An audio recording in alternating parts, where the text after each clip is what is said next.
Did you know that back in 1953, researcher Wilson Taylor discovered that the best way to test if someone truly understands a text isn't to ask them questions about it later. It's to delete words while they are reading and see if they can fill them in. Well, that is called the Cloze procedure. So today, this method is the backbone of the DRP or Degrees of Reading Power test. So, most reading tests let children guess the answer by looking at pictures or memorizing keywords. So, the DRP does not. It forces your child to use logic and context to find the missing link. Hi, I'm Gurpreet from Wizdomi. So, we specialize in personalized one-on-one live tuition for K-12 and competitive exam preparation. So, today I am going to decode the DRP test. While usually taken by second and third graders, the skills required start developing in pre-K. And I'll explain how this unique fill-in-the-blank test works and why it determines which book your child is allowed to read in the class. So first, let's understand what exactly is the DRP. Well, it stands for Degrees of Reading Power. It was developed by Quester Assessment and is often administered by ERB. So it measures reading comprehension specifically through the ability to process text complexity. It is a criteria reference test. It tests how hard a text you can read. Now, an important note, while we focus on early years today, the formal DRP usually starts in grade 2 or 3 once a child can read paragraphs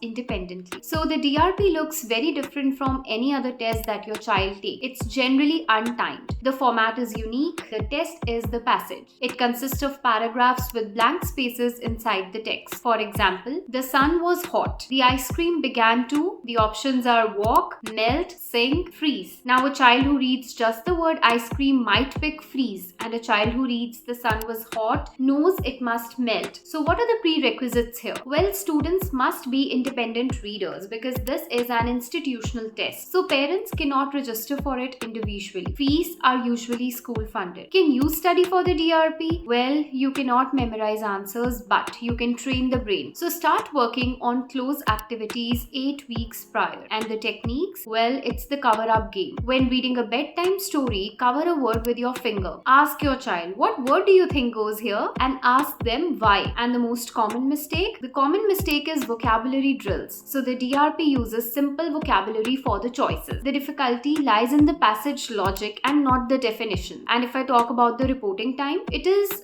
during the school day because this is a silent reading test. Unlike DIBELS, the student does not read aloud. The timeline, so schools receive results within 2 to 3 weeks. You get a DRP unit score and this corresponds to book difficulty. Independent level is what they read easily. Instruction level is what they read with help. So teachers use the score to assign reading groups. Now in the USA, the DRP is famous in Connecticut and it's widely used in New York private schools. In Canada also, I would say that many independent schools use DRP for granular tracking. Now, let's answer the 5 common questions. Number 1, is this test harder than the MAP test? Well, it's quite different because DRP is pure sentence logic. My child is in first grade. Why are they practicing this? Well, they are practicing this to prep for the real DRP in second grade. What is a good score for a third grader? It's typically around 40 to 48. Can we buy DRP practice tests? Well, it is better to use generic close reading passages. So, how can Wizdomi help in this? Well, we teach active reading. The DRP proves that reading isn't just saying words because it's about connecting ideas. If your child can solve the DRP puzzle, they are ready for complex textbooks in the future. So, if you want to access your child's current reading comprehension level, I want you to click the link below to book an evaluation with Wizdomi. So I'm Gurpreet and I'll see you in the next video.